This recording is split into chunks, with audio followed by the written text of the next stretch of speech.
The thing about sacred frequency work is that, I mean, one solfeggio tone, one frequency, that's great. That's a great start. But there's so much more you could do to make that time that you're spending and that process way more effective. And I'm talking about part science, part metaphysics, right? So stay with me for a second. Great that you're listening to solfeggio frequencies. There's science behind 528, science behind 432, those kind of things. But what I figured out a long time ago, in fact, is why I've invented neural resonant sonic engineering, NRSE, which is the kind of the basis of the skeleton, the platform of all the tracks we have online. What I figured a long time ago is if we could add harmonics, we light up more of the brain. If we add a subfloor, like 111 hertz, it provides a nice safe place for the nervous system to exist during that track.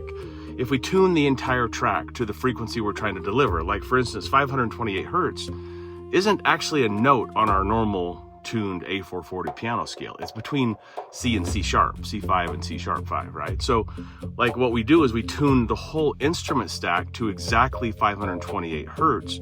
So then that becomes a C. Then we can write something in the key of C, or we can write it in the key of A minor, or we can write it in the F, depending on what we're trying to do with that track. So tuning the entire instrument stack and then making sure all the harmonics are completely tuned as well. And then timing the isochronic tones. I mean, you probably have heard of binaural beats, but we use isochronic tones because it's more effective and it's also easier to embed them into the track, and you can listen to them longer. You don't need headphones. You can listen to them in the background.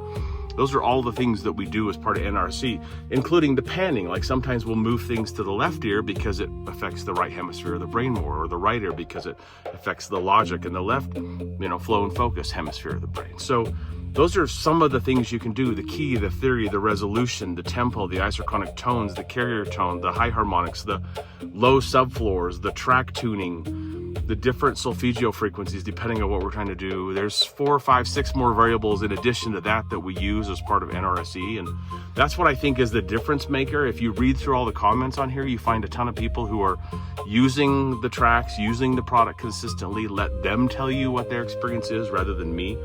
And I think that's one of the reasons that our tracks, that our library works better for people, is because we're not just delivering one tone, we're delivering a complete harmonic experience that is based in science, that also is rooted in solid metaphysics, and lets you go experience the most that you can. If you don't know me, my name's John. I am the founder of Sonic Soulworks. I've got a giant free library. You can go experience these things for yourself.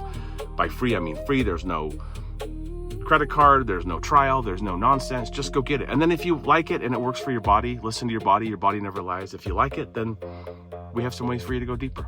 Okay? All right, hope that helps. We'll see you over at the library. Bye-bye.